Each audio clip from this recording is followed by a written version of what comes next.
Well, hi, good morning. Thanks so much for joining me here on June 16th, 2023 for a start on this radio. Now, if this is the first video of mine you've watched, let me just say a couple things before we get going here.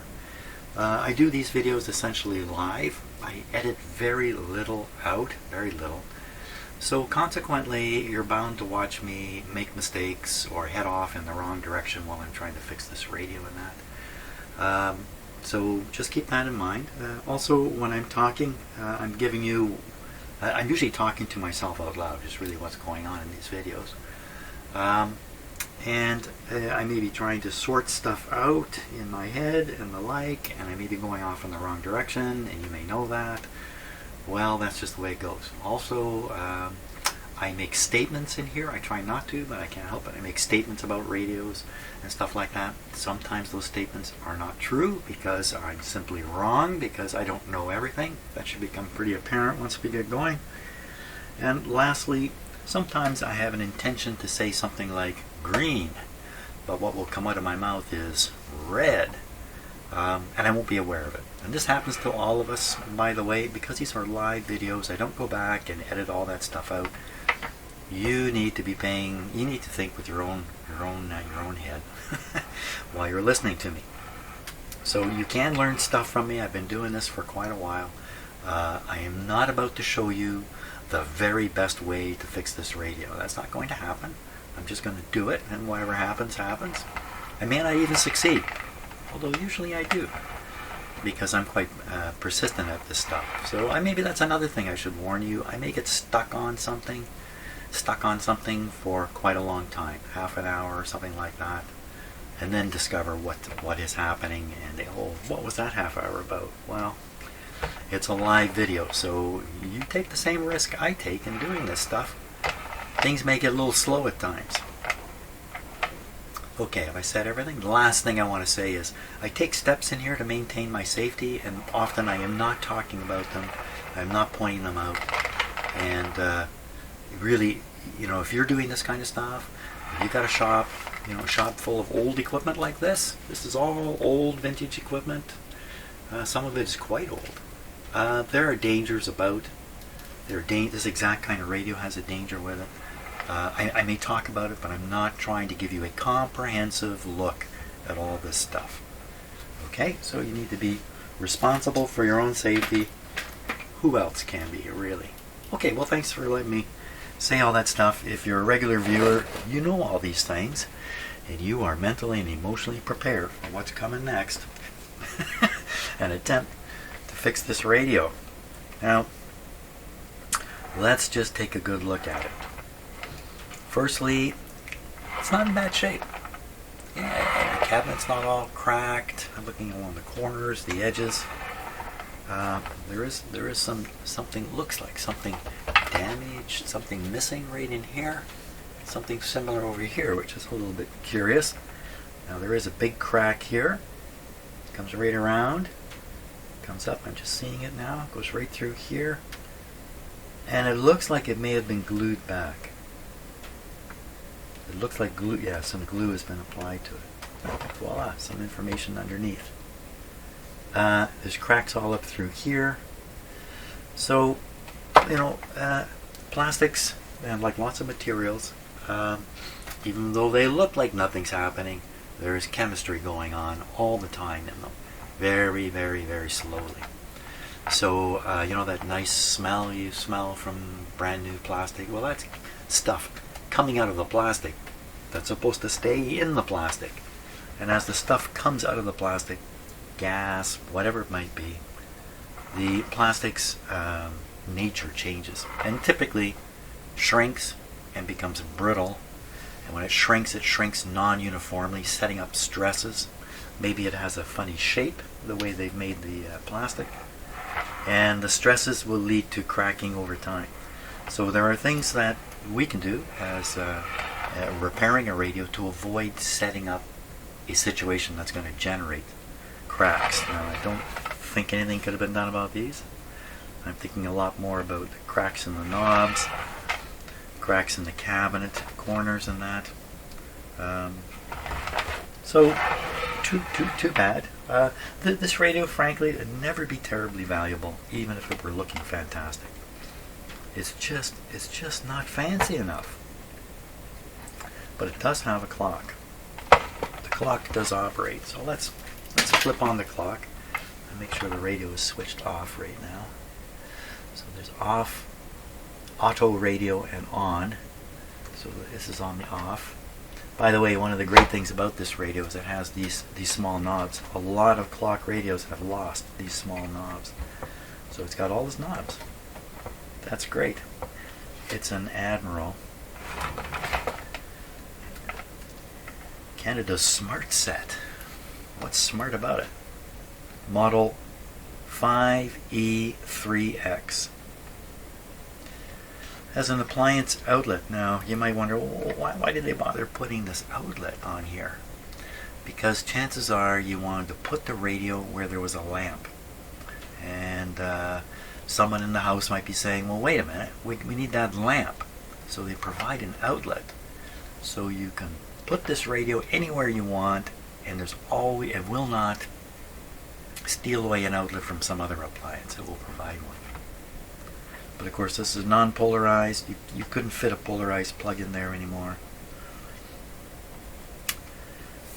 To service tubes, remove these screws and the snap buttons at upper corners. These snap buttons. Okay, keep that in mind. Port Credit, Ontario. There's another number here. There's a chassis number, 5E3X chassis. Model 5E3X. Serial number, if they really numbered these things 1, 2, 3, 4, this is number 427,000. So they made 500,000 of these. Really? 500,000 of them? Really? Here in Canada? I think they must have started a number, and maybe they started at 100,000 or something, or I don't know. Okay, we got it plugged in. I said something about the clock working. Everybody be quiet and listen when I apply the power here.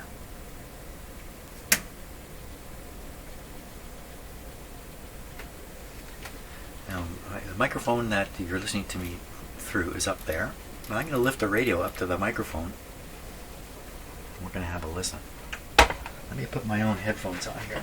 When I'm shooting these videos, I do not wear headphones. So I don't actually hear my voice coming through the recording. I'm not monitoring it. Okay, we'll put this up.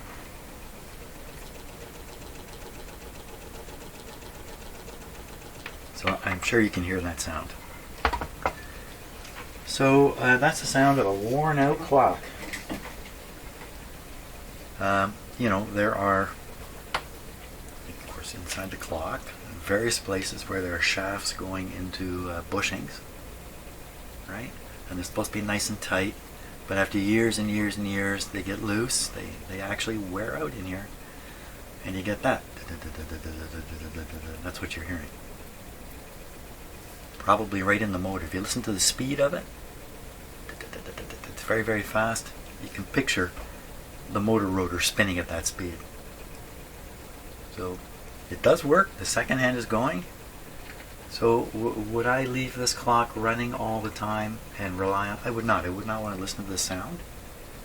And plus, it's only going in one direction. You know, once the bearing gets a little bit loose, then it's just going to work itself to death fairly quickly. So, a possible solution for this is to put an interrupting switch mounted on the back here.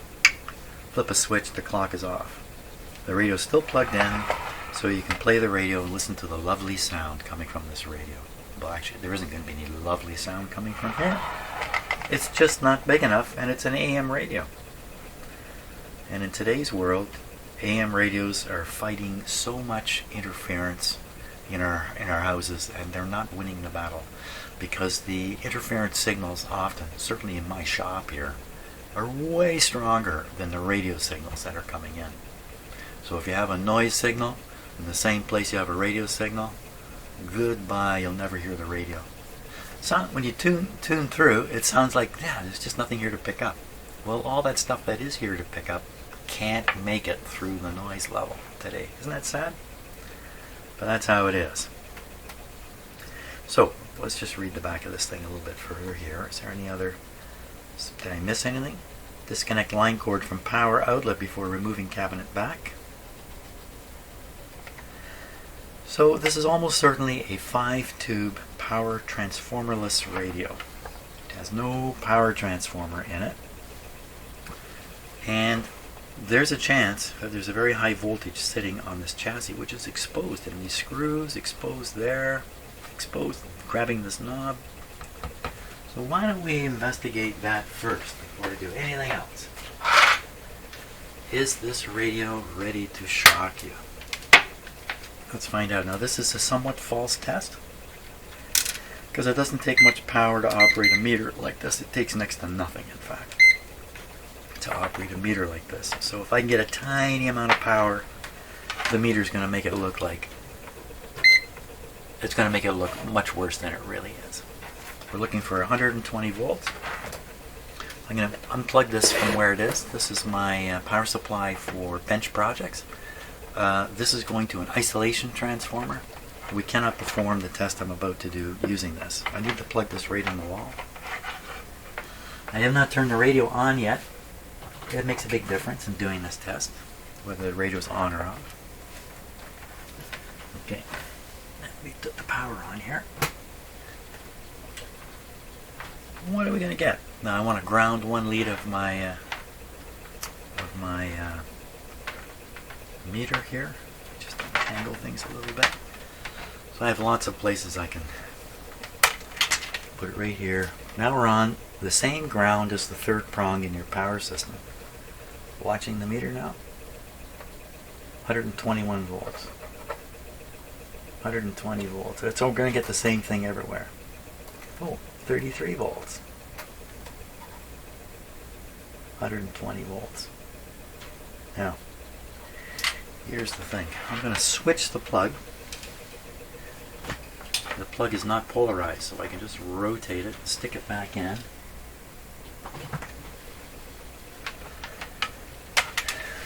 What I'm demonstrating here is the hot chassis problem, which is common to all these little radios. Watching the meter? What do you want to bet? It says 0 this time. 0. So you say, oh well, that's okay. We just make sure from now on I plug the outlet in the way plug into the outlet the way it is. Well, what I would, I can't do this right now because it's unsafe to do the next step in this demonstration. But the demonstration would be this: I would turn the radio on, and that voltage would return. But before I do that, I don't want to turn this radio on with it plugged in a regular outlet. I want it plugged into my bench outlet, because I have voltage restriction devices in here, current restriction devices in the circuit. If there's a big short circuit in this radio, when I turn the switch on, instead of popping my house breaker or relying on my house breaker, I have numerous protective devices in series with this thing. But the most important one are these light bulbs, these 2 light bulbs. We're going to make it 1 light bulb here. Just going to unscrew one. All the electricity reaching this radio through this guy is going to go through that light bulb. If there's a big short circuit in here, that light will come on bright, and that's all that will happen. Then I'll know there's a big problem. Chances of a big problem? Pretty small. I'm pretty sure the owner of this radio has turned this guy, plugged it in and turned him on. So I mean, but I'm doing it this way. So what we expect when I turn this on is this light to come on briefly and go down, and then come back up. How much? Not much. Small radio. If it comes on really bright, serious problem in here. Here we go. Okay, we got a problem already. This knob, what's happening here? Something not right here. So notice these knobs are collared. They have this collar. So the actual post that the knob is sliding on is recessed. It's recessed. It's not sticking out. A lot of older radios, these knobs stick out. Why? 120 volts on the chassis. 120 volts on that knob. Knob sticking out? Oh, plastic knob gone? Well, I'll just grab this. Okay, that's fine until you reach over and grab your sink faucet. You're gone. You're a dead guy. Would you be a dead guy? Oh yeah, that's right. There's no on-off in this volume control. Looks like somebody's put a little mark on it to show the... Wait a minute, this is just going around and around.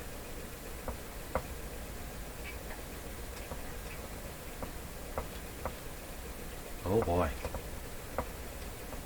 I would have to guess there's something really badly wrong in there. Here's the on-off switch. Didn't I tell you when you watch my videos, sometimes I get things wrong? Okay, this is the tuning dial. That explains why it goes around and around. Where's the pointer? The pointer is missing in action. Well, now you can really hear the clock.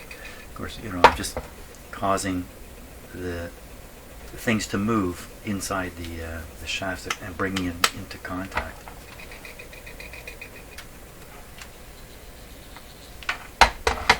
Anyway, okay, so where's the pointer? There's something right there. Oh, look, the clock stalled completely. I'm tipping it back like this. The second hand has stopped. Away she goes again. Okay, so now we have an on-off control here. And I actually turned it on for a moment there. So there's an on, there's an off. This is what fooled me. Off, auto, and on. Two on switches? Okay, I'm clued out. We'll use this one here. Now, okay, once again, watching the light back here, just beyond the porpoise.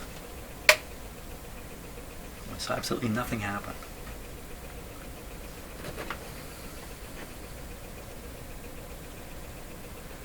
This is showing the voltage right at the outlet here.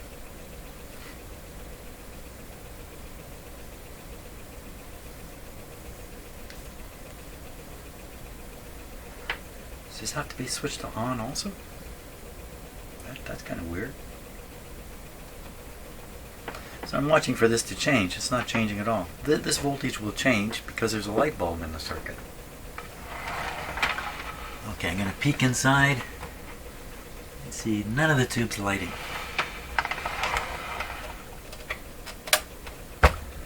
Okay, that's the initial test right there. What's the problem with this radio? Well, I don't know, but chances are very good it has a bad tube in it. In these radios, the tube heaters are in series. They're like those old light bulbs you had on your Christmas tree. If one light bulb goes out, the whole string goes dead. Same thing in here with the tubes. If one tube heater fails, which is a common thing, all the tubes lose their power and the radio just goes completely dead. It's probably what's happening here. So we'll pull off these guys because we're going to take the radio out of its cabinet. We're going to take a good look at it. I don't want to be the guy to lose the knobs, because that is a big factor with these radios. They very often look like this. These knobs are missing, the clock knobs, for reasons I don't quite get. Okay, removing this from the chassis. To service tubes, remove these screws and snap buttons in the top corners. I don't know what they're talking about, snap buttons. There's a place here to put 2 more screws in. Maybe it's something to do up in here. These 2 screws only. So what that's going to do is it's going to drop the back off the radio. Then you can reach in and do the tubes. These other screws are holding the chassis right in. They don't want you fiddling with those, but those are the ones I'm after. I don't think there is, but it's possible there's an antenna back here. Just look inside. There could be wires attached to this because of that. So we're going to leave these. We're going to do these 2. The other 2 are missing. I'm going to slide this guy out and take a look. These screws are driven right into plastic. Hey, I'm responsible for losing screws too. I've got containers of screws that have come from I don't know where. Where are they supposed to be? I don't know. These 2 screws are different. So you already know that somewhere along the line the original screws were lost and these ones were stuck in. A lot of people don't have millions of screws. I do, but lots of people don't. So they can't necessarily pick an ideal kind of screw. Look what's happened here. These are two entirely different types of screws. So this one is a machine thread. It's meant to go into a nut or into a threaded piece of metal. This one we would commonly call a wood screw. That's designed to bore its own hole into the wood. It's a fairly substantial screw. This is the kind of screw you would typically find in plastic here, but it wouldn't have a sharp point. The point indicates it's a wood screw. These kinds of screws, they look similar in that the thread is fairly open on them. Let's see if I have one right here. One that I should have put in a radio. I guess this is the best example here. It's a smaller screw. See, the threads are spaced and angled a little like a wood screw, but there's no point at the top. No need for a point.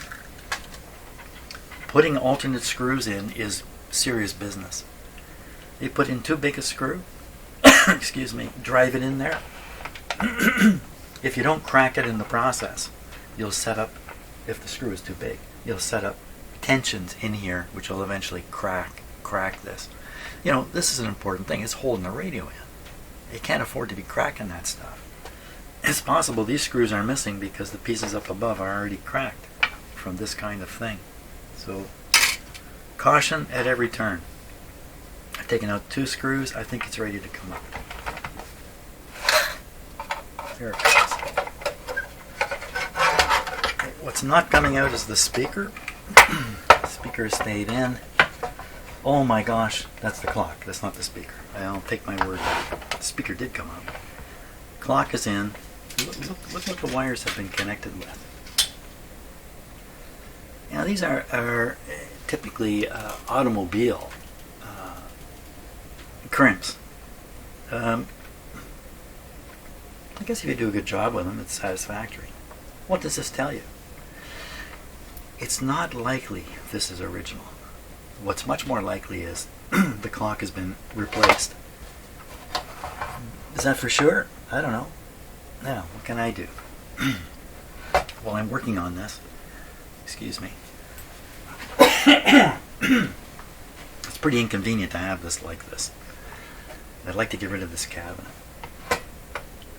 So, maybe what I'll do is, it looks like the clock is held in with a couple of square head screws. I'm going to take the clock out and we'll get rid of I'll just leave the clock flopping around on my bench while I work on this. Okay, is there more screws in plastic? But these are the original screws. Let's see if I was telling the truth about them. Well, this looks like a machine thread to me. Sorry, it's a little out of focus there. But see how the top of it is not pointed? I'm sure these are the original and correct screws. Occasionally, there are metal liners inserted into the screw posts in the radio. You know, this is a screw up here. This is a screw post. And while I'm pointing at it, notice it's smashed off the top. Smashed off the top. This one, part of the top is missing. And the last one is the only one that hasn't been disrupted by a big screw going into it. So, sometimes these posts have metal sleeves inside them, threaded sleeves. And so the screw is going into a threaded sleeve, and then it would be a machine type screw. So, man, I'm talking a lot today, but I believe the owner of this radio will be watching these videos, and I don't think they know too much about it, and they'd like to know some stuff, so I'm talking a lot. Okay, so out comes the clock, and a few other things. Okay, we'll put that there. Put this back in here. Take these these 4 screws before I lose them. Looking in the official screw, wait, I got 2 screw cups going there already. In the official single screw cup.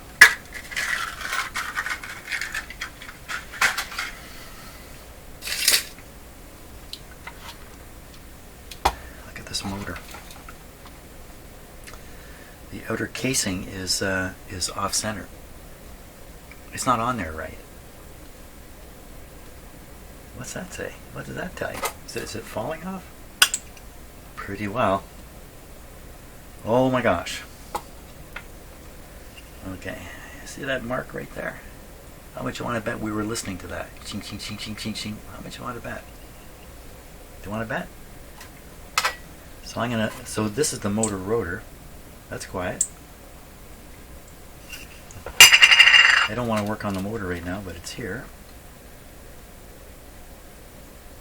So I'm wiggling it back and forth. There's definitely something that has a bit of play. I mean, it could be a number of things, but it could probably be the main bearing.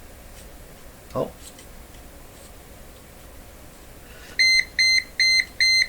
So this guy appears to be a little bent. You know, whoever put this on may have forced it on and may have bent the this rotating part here. We're not going to worry about that right now. The main concern is the radio itself here. Let's turn it around and take a look at it. 1, 2, 3, 4, 5 tubes. Five tubes. It's a 5-tube radio. Some of these are referred to as All-American 5, which is a little bit upsetting to a Canadian because we make the same radios here. We made them here. So there's an All-Canadian 5. Sometimes they shorten that All-American 5 to AA5. So if you're looking at AA5, you're looking at one of these radios. And what's special about it? There's no power transformer in here. They saved a huge cost. The power transformer is an expensive part. It's a heavy part, it's a big part, it's an expensive part. They got rid of it. But a lot of compromises came from that, including that hot chassis thing that was showing you with the voltmeter. What condition is the speaker in? Looks okay. So I'm looking for cracks, especially radial cracks right around the outside here. I see none. That's good. Very good. Now take just a general view of it. Does it look like it's been on fire? Has it been through a flood? Did it get run over by a train at some point? I don't see anything here that stands out like that. You can see something here. Darkening here. Oh, the motor's sitting right in here. There's a lot of black carbony dirt. But I don't think that's of any consequence.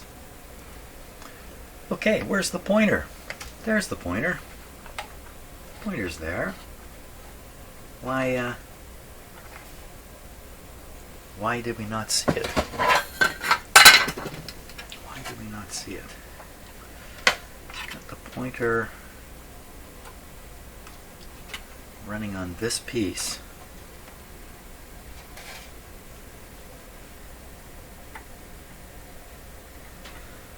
Well, I don't know. It's kind of a strange situation here. But it could be that this slider, which is sliding on this piece of metal, should be sliding on this piece of plastic. It could be that there's supposed to be more stuff here, something coming out and sticking down. That would come out and stick down. You'd see it go by. If you put a pointer sticking out on the radio like this, you're asking, the manufacturer would be asking for his radio to get broken pretty quick, because sooner or later somebody's going to block the motion of the pointer. They're going to have their finger, something's going to happen. Pointer going to get wrecked. So it'd be odd that they would have a pointer come out unless there was a plastic cover. Now, is there a plastic cover missing? I don't think so. Bit of a mystery then about this, how this is supposed to be.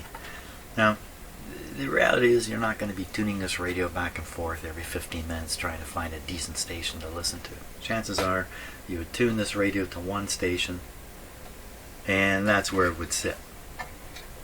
And I believe the owner even mentioned this to me, that's the case. You can see the cracks all through here that have been glued back. You can see glue all in here. And you see that these posts have metal sleeves in them. So they're looking for a more machine type screw, which is what was in there. Not the same deal as these.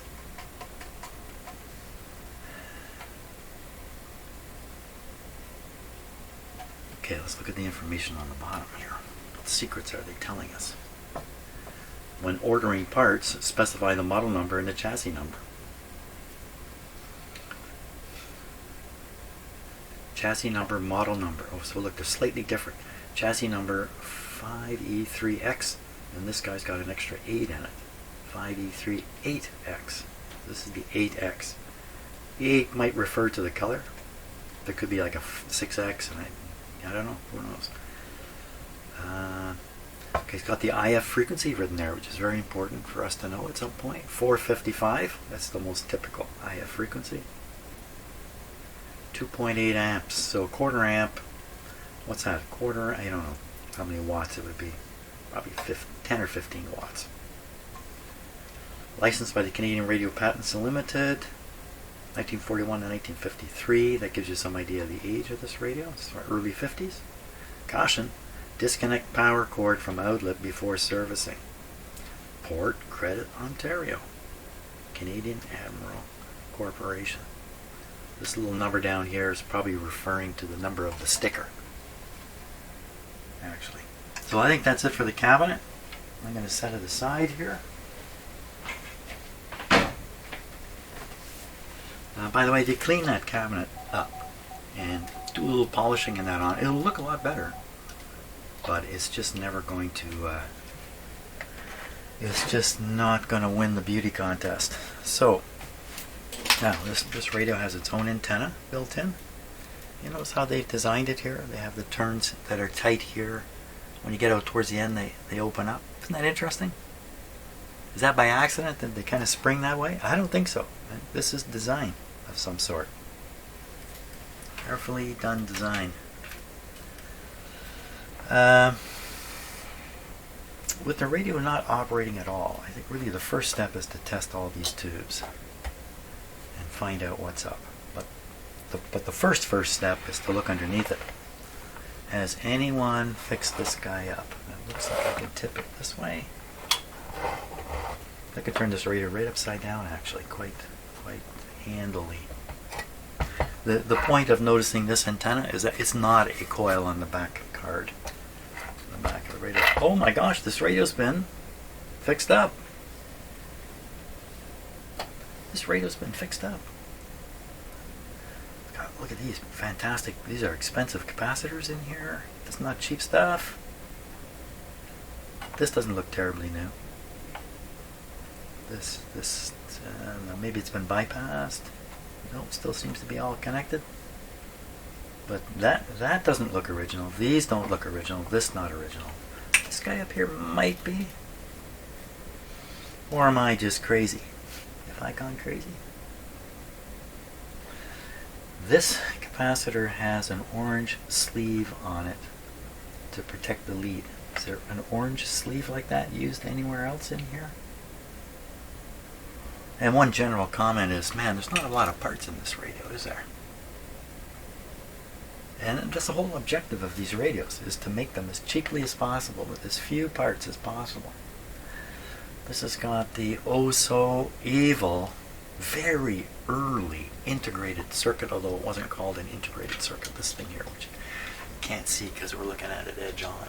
This piece here, this card, green card, can you see it's comes down to about here. And it's got a bunch of wires. 1, 2, 3, 4, 5 wires going into it. So inside that little piece, let me get a better look at it this way. It's hard to see in the camera. It's hard to realize it's there. I've got my finger on it here. That can be a problem. Inside that are resistors and capacitors, and they have been integrated into one component. So this is an integrated component. There was a name for it. It wasn't, I can't remember it. Maybe I'll remember it in a bit. There's a particular name for them. Just like any component out in the radio, a component inside here can fail. And if one of them fails, what are you going to do? You can't go out and get one of these. So occasionally, and I've encountered this, you can be lucky and there's a way to install a part outside of this and compensate for the problem inside of it. Or another approach is, it's just resistors and capacitors in here. You get the right resistors and capacitors, and you make up a discrete circuit, stick it in the radio. Hopefully we don't need to do any of those things. But hopefully is the word. I don't think these things are particularly reliable. So I do not see anywhere else where this kind of orange sleeve shows up. That suggests to me, yes, these are replaced parts. I mean, these look expensive. And they wouldn't put expensive parts in this radio. Is that one replaced? It doesn't look right, vintage-wise. Now, this could have been replaced early in the radio's life. The radio, maybe in its 10th year, may have been humming. May have taken it to a shop, pop in a new one, look like this. See the grip on it here, this band? You see that it's not actually going anywhere. It's obviously designed to be screwed down to the radio.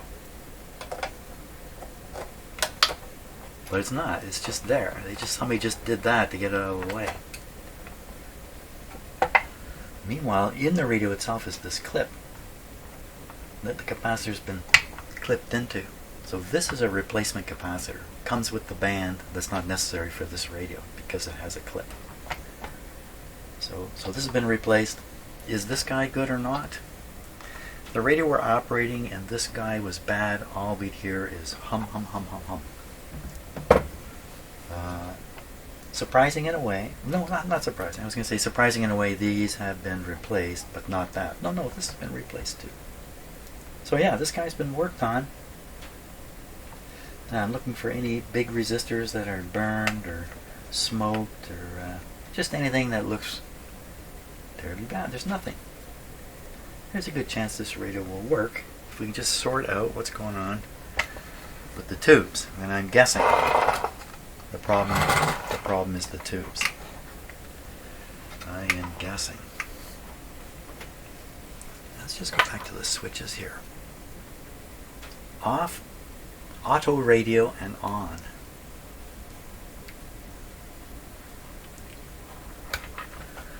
I would think the on-off capability of this is in parallel with the on-off on the switch here.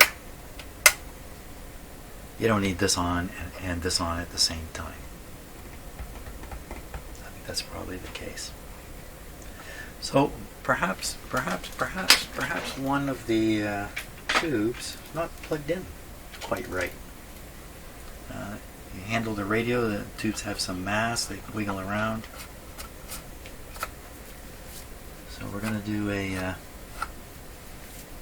a check of that. So we're going to plug it in again. See, the motor started spinning. See how quiet it is? That's good. So the motor sound can be solved, I'm pretty sure, just by putting this cap on correctly. 2.5 watt. The Sessions Clock Company, Forestville, Connecticut. Look, it's bent in here. And that's where the knock was coming. Oh, you know what may have happened, eh? So maybe this is bent down. You put it on properly, you hear ch-ch-ch-ch-ch. And somebody took it and did this with it until the ch-ch-ch went away. Maybe that happened. And then somehow it didn't work in the end. I don't know. But we're not fixing the clock right now. Okay, we're going to switch this guy on. Now again, This is plugged into an isolation transformer. What this means, what this should mean is, if I stick my bare foot into the ground here and touch the chassis, even if there's 120 volts registering on that voltmeter test, I won't get a shock because there isn't a voltage related to ground anymore, because I've used an isolation transformer isolating the radio from ground. This is the whole idea of an isolation transformer.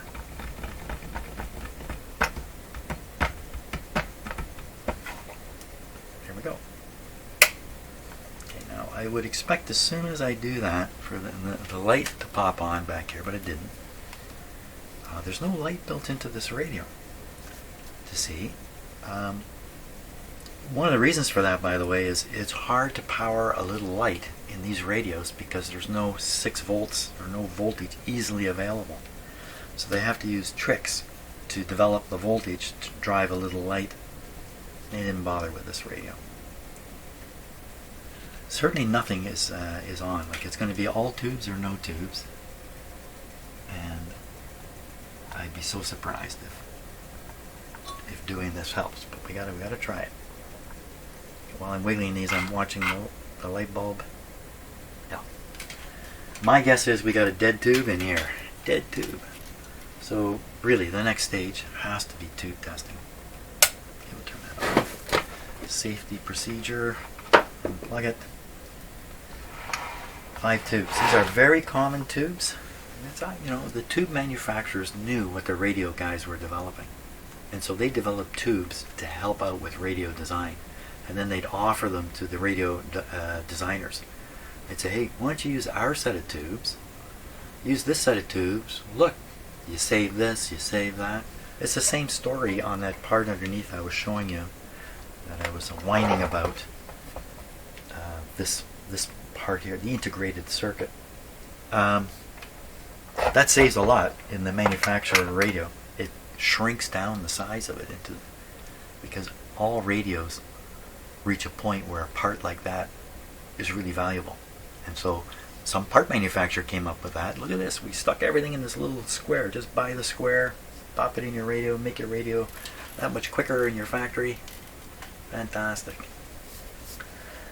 Okay, I gotta set up my tube tester here and we'll get going on the tube testing, and that's probably gonna be it for today. Let's see.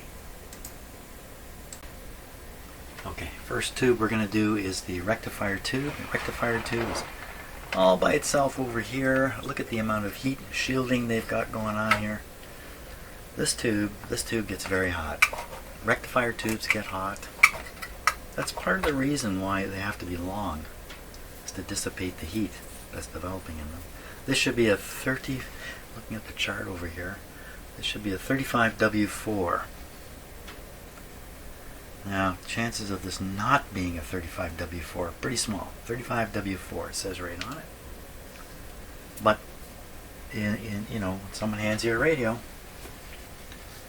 you don't know, often they don't know what's gone on. And I have had radios, right tubes in the wrong place, and I've had radios full of the wrong tubes. So somebody just popped tubes in it so it wouldn't be naked from tubes. So we need to check all this stuff to be sure. Certainty is what we need all the time when we're doing this kind of stuff. Certainty. Okay, so you're going to see how I do this. I will do this first one. I'll just leave the camera running. So I got to find 35. 35. 35. We're here. Two windows. 19. 25. 35W4. There it is right there. 35W4, right? I have to make sure I don't get my... I tend to turn these numbers around quite often. No, 35W4. Very, very common rectifier tube. So we set the filament voltage to 35. It's a rectifier, so we don't do some other settings. And we set the switches 00763, 00763, 0100, 0100. And you might say, well, Jim, how do you even know your tube tester actually tells the truth. Because I have multiple tube testers, and I've taken tubes and passed them through all my tube testers, and these professional quality tube testers, they all work. They don't work the way you think. Okay, so we'll pop this in. I'm going to watch the pilot light here for a flicker. It may not be apparent on the video, but I'll see it. Yep. So this went down a little bit. That means this guy's filament is drawing current. He's not the problem with the radio when it comes to a burned out filament. You know what? I'm going to pop it out of here because I'm talking too much. I didn't finish doing this. Shame. E. This should be on E. That's a really important control to get ready. This is selecting the plate. Which pin gets the plate voltage? You see the meter going up just before I yank the tube out? That was a bad mistake. You don't usually make mistakes like that, but I'm talking too much today. Okay, back in you go. Give it a moment to warm up. Now, there's 5 tubes in this radio. This one's called a 35 W4. The output tube that drives the speaker is called a 50 C5. And the other 3 tubes start with the number 12. So we add those numbers up. 3 12s, a 50, and a 35. And what do you get? You get right around line voltage. So, and that's the way it should be. So that guy's glowing really good there. Yeah, you can even see it on camera. I mean, it's really beaming it out. So look for shorts. This is a short control. If there's a short between the elements inside here, this meter will jump up. No short. That's important to do to protect the tube tester. Now we're testing a rectifier, so it's this switch here for the test. Rectifiers and diodes, it says. And now, can you see the pointer? You have a hard time lighting this kind of thing, but I think you can see the pointer sitting right here. Here we go. Oh, before I do that, for rectifiers, during the test, the needle has to come all the way up to this height. There's a little area here, I'm sure you can't see it at all. It says rectifiers okay beyond this point. So it's got to get up to where my finger is pointing and beyond. Will you do it? Oh my gosh, there's something wrong there. Okay, something's wrong. I don't know if you saw this, the meter went right over. Something is not right. I've done something wrong. I am talking. Wow, something is getting pretty hot now. It could be this tube is the first time this tube's been heated up in 12 years, 15 years. Check it again. Did I do something wrong? 35W. 00763. 00763. 0100. 0100. So I got these right. Oh, sensitivity's way too high. Shame on me. Well, I'm demonstrating all the mistakes that can be made with a tube tester. So, you notice I didn't swallow the reading. I didn't go, oh! I thought, oh, I've done something wrong. That's usually the case. Here we go. Beautiful. Okay, nothing wrong with this tube at all. You can see where the pointer ended up. Right over here. Now I'm going to grab that. I will sing the blues, because this tube will be as hot as can be. I'm just going to pull it out. Set it over there. That is a hot one. That's the most common failed tube in a radio like this, the rectifier tube. Why? It's so hot. Why is it so hot? It needs a lot of heat inside it to enable a heavy flow of electrons through it. It's a heavy flow tube. This guy's kind of similar. This is the output tube. This should be a 50 C5. It says Admiral right on it, so it's probably the original. I'm looking for the, oh, where's the, way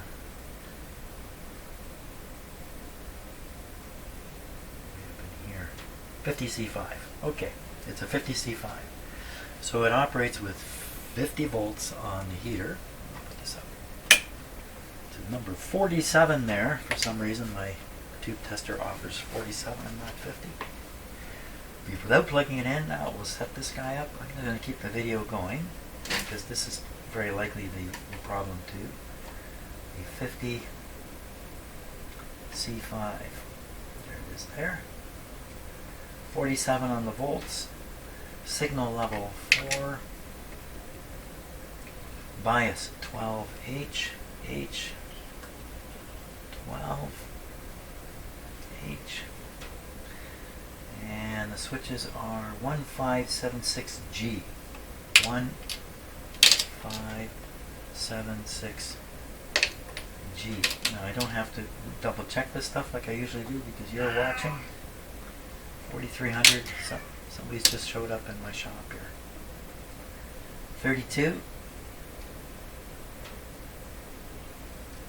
C.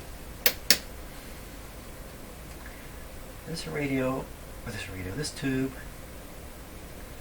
tests good at 1220. So if I look on the scale, 1220 is about where my finger is now. So the pointer has to go up above that.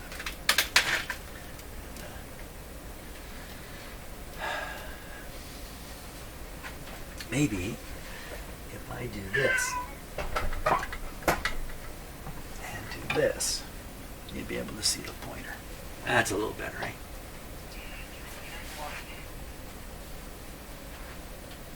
Now if you hear a strange voice in the background, that's my ham radio coming on.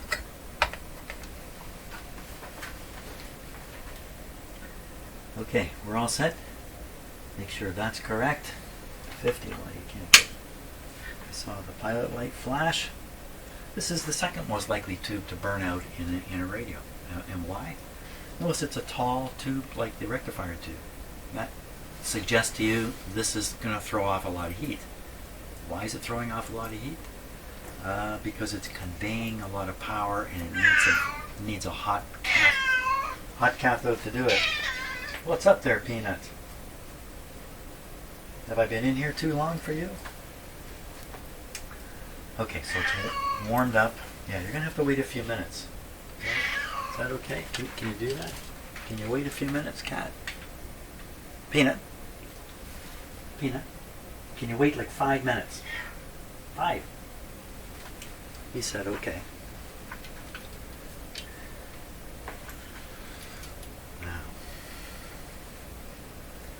Shorts. So watching this, see if it rises.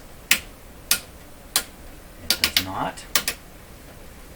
This time we're pushing this GM test. We're actually going to test the ability of the tube to amplify, kind of like that. 1220s right up in here. Right over. She's a beauty. This is not the problem too. Oh, it's a hot one. Okay, I have to stop and play with my cat for a while because he's not going to let up. Then we've got 3 more tubes to test and we're done for today. Okay, here we go. Next tube to do is a 12BE6. This is the first tube the antenna signal encounters when it's coming into the radio. And this tube has a weird job of mixing that antenna signal, the one you want to listen to, with another signal developed inside the radio. It's like the radio has a little transmitter inside it. And in fact, when you're turning the tuning knob, the main thing you're doing is changing the frequency of the internal transmitter. It doesn't actually transmit, and it's not called a transmitter, it's called a local oscillator. Local because it's in the radio, it's local. And that's how the radio's tuned using this tube. So I won't go into more detail. 12BE6. So I meant to set this up. I'm going to stop. I'll set it up and we'll do the test. Make it go a little quicker. Okay, because it's always wise to double check things, especially if I'm involved. Filament 13. Very good. Signal level number 4. Bias is 8 low. The numbers are 5176.3, 5176.3, and 3000. 41 on the meter. C. It's really good to double check this stuff. Kind of what happened with my earlier tube test, where they didn't follow the procedure properly. This is the 12BE6. Here we go. Okay, I think I saw that flicker. Now this is a smaller tube. This guy's job is easy. He's just mixing some signals around. The next two tubes after this are the same. And their lives are kind of easy in the radio. They tend not to get as hot, and they tend not to fail as much. Somebody's gone bad though. Not this guy. I can see his heater. Okay, any shorts in the tube? Shorts in the tube. Literally, you have a bunch of parts in the tube, concentric parts, like this, and they cannot touch each other. And if they do touch, then you can have a short right in the tube. And why would they touch? Whack the tube. I don't know. Over time, things drift and bend a little. I don't know. Various reasons. I guess the main one is the filament can become distorted. I'm showing it vertically here. The filament is heating up. It's red hot. It can become distorted, and if it bends, droops, or something like that, maybe it's overheating because it's got a defect in it. Who knows? It can droop, and it can contact the next concentric thing, which would be the cathode, which would be exciting in most cases. So now, where are we at here? Did I do this already? I don't remember, so I'll do it again. No shorts. This tube, 12BE6, should show 1570, so it should come up past the halfway mark. It should come up about here. What do you do, tube? Wow! That's a gain. Something's not right. The tube should not be, the meter can whacked right over. That shouldn't happen. What have I done wrong this time? Get the right filament voltage. Signal level. Bias is correct.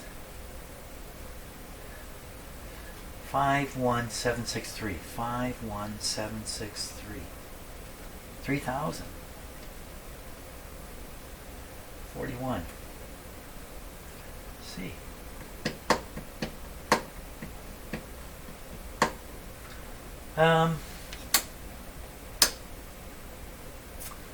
Well, that, you know, it really should come up right in this area here.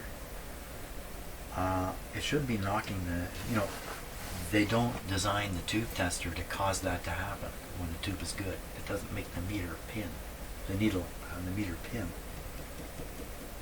But the tube is heating up, so it's not the cause of the problem in the radio. But there could be something more about this tube.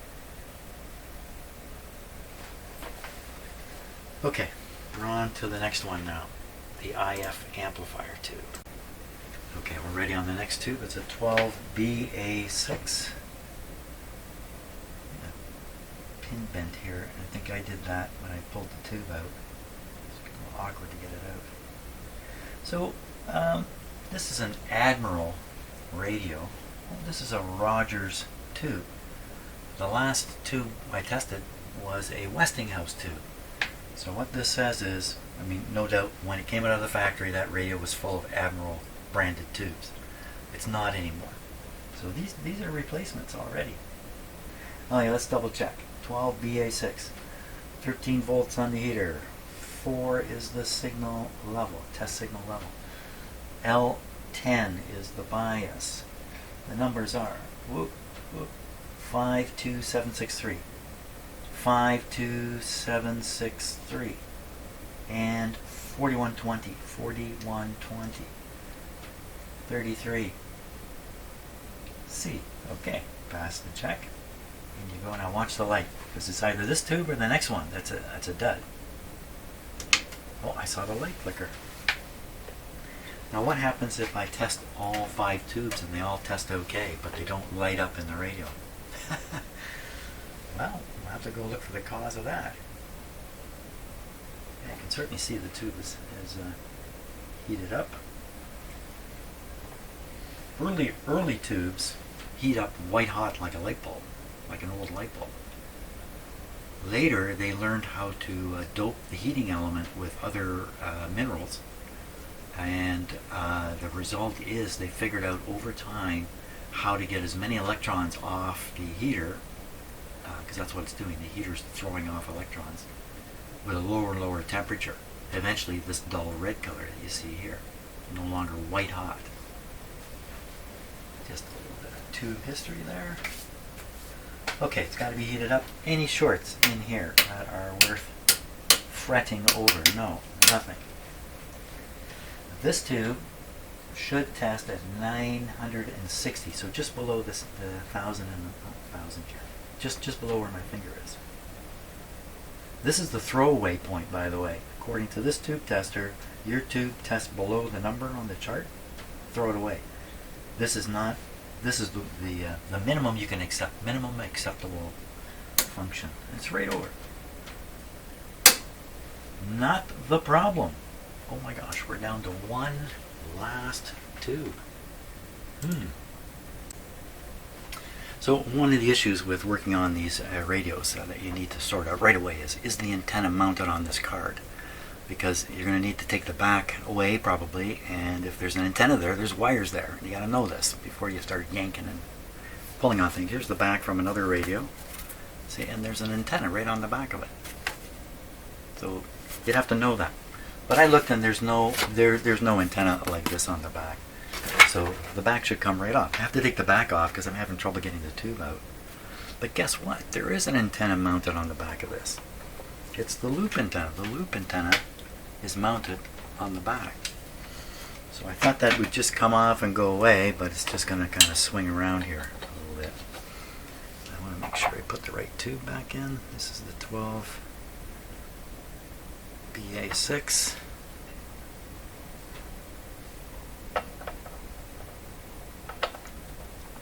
And now the next one we're going to take out, this guy's just an amplifier tube. Between these two tall things here, all he's doing is making things stronger. So this guy's taking the antenna signal and that local oscillator, mixing them together inside this tube. And that helps the radio a lot, which I won't go into why. But from there, the signal goes through this transformer, through this tube to get stronger, through this transformer, then over to this last guy we're going to test. This last tube's job is to reveal that's a good word for it. Reveal the audio, the sound you want to hear, that's hidden in the radio frequency signal you're picking up on your antenna. So this guy is called a detector, 12AV6, because without something like this, you could never detect a radio signal. Well, that's a bit of a stretch, but okay. I'm going to set up the dials for this. And we'll do the double checking thing. Okay, let's double check things here. Make sure I got it right. First of all, it's a 12AV6. 12AV6. Filament is 12 volts. Signal level is only 1. The bias is 19L. L for low. The numbers are 51760, 51760, 0300, 0300. 35 on the sensitivity. F for the plate. Very good. We're ready to go. Now, most tubes have one job, but some tubes do more than one thing. They actually have combined the function of two tubes under one glass shell. This again is the tube designers coming up with this to it's very, very bright, isn't it? Tube, boy, it heated up. All the tubes heated up. Well, why didn't they heat up in the radio? If they're heating up here, this is just beaming. This really is on. Yeah. Okay. Any shorts? So, mystery as to why these are not working in the radio. This tube, now, oh yeah, so I was going to finish. So this tube has it's actually two tubes in one. So one of them is a simple triode amplifier tube, and the other part are two diodes that are in here. And the radio may use both diodes, or may use one, or may tie them together and use them as if they're one. But it's far as the radio circuit is concerned, there's really two different tubes here. Electronically, there's two different tubes going on. It's just clever things that were done over the years as people discovered cheaper and cheaper ways of doing things. So here it should be up 1190. So about 1200 out here. What do you do, tube? Oh, so this guy, he's having some trouble. Yeah, don't, when your tube tester says the tube is bad, don't just accept it. And my sockets, the tube tester sockets are notorious for wearing out. It's way up here.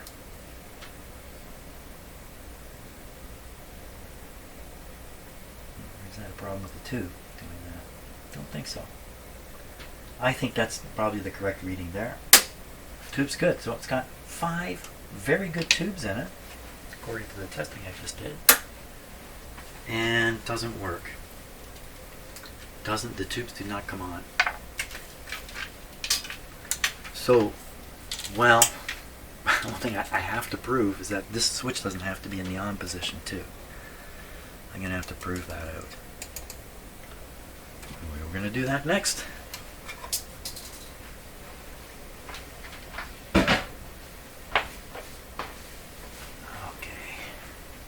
This guy back in. He's a little warm.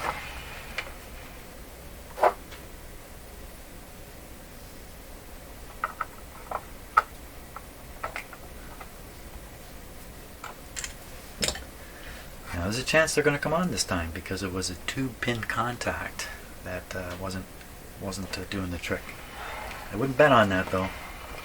Let's spin it around like this so we can see the tubes.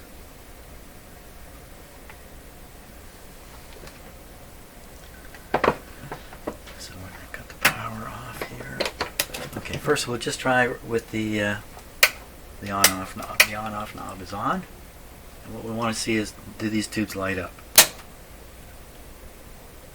And the answer quite clearly is no, they are not lighting up. The motor's going on the clock though. Okay, power off. Well, because I don't know what else to do, we'll turn this on. Oh, that's the wrong control. We didn't want to do that. This one. Need a knob to do it. Need some light.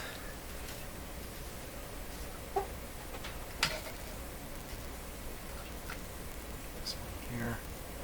There's a little bump inside the knob that's looking for a favorable place. I've got it actually upside down. Let's put it this way. Okay. Now, this might come on. No, I don't have any power coming to it. This is now switched on. The radio is switched on down here.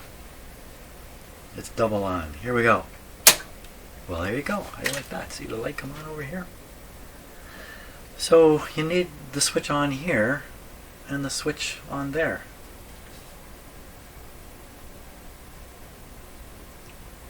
That's a little surprising to me. Okay, man, the volume control.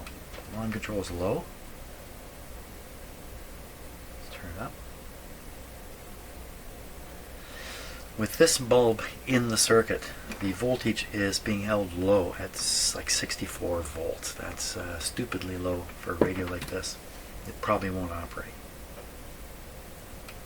Low for the clock, too.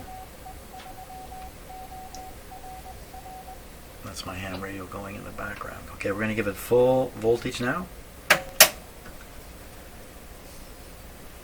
I still have lots of protection. There we go. I have a fuse here. There's a circuit breaker over here. Well, so had I just figured that out sooner, we would have had this working right away. The tune. Sure seems to work.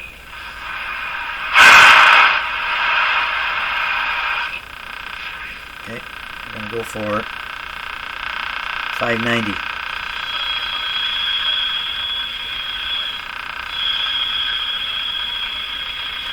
So what's happening here is the string is slipping. I can't move the pointer or tune the radio any further.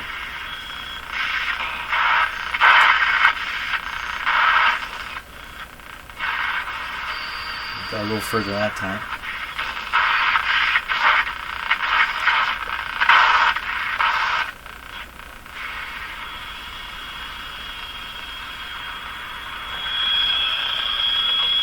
The loop antenna is directional.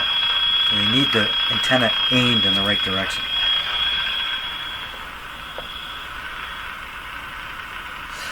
So hear that interference? If I tip this radio just right, I can make it disappear. Now the radio station's gone too, but what I'm demonstrating is a very sharp, deep directive null of these antennas, where they don't boost what's coming in so much as they can null out stuff. So you can aim the null point at your noise source, which is what I've done here. And sometimes that's the best position. Not in this case though. So this signal is coming from Toronto. The antenna is roughly pointed at Toronto this way.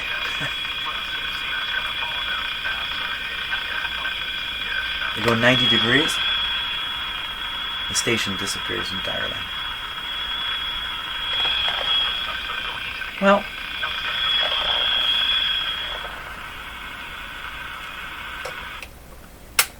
okay, I think that's the initial assessment done. Good news for this radio. There's really not much wrong with it.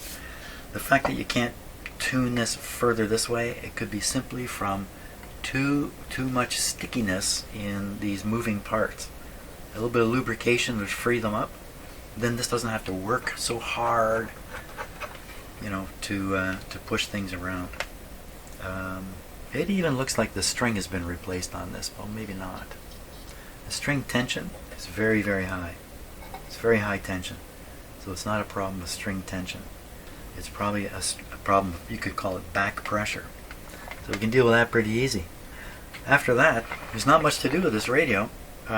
Stop the shing shing sound from the motor, and maybe a little bit of lubrication in the motor here and there, just a little bit, and an alignment done to the radio, which is a fairly simple task on a radio like this. And bingo, should be fixed. Yeah, I was looking for an easy project. I think well, at this point this one seems easy. So thanks a lot for watching this first video. Tomorrow I'll do the work on the radio, and we'll see if we can't finish it off tomorrow. Have it all back together. Great, thanks a lot for watching.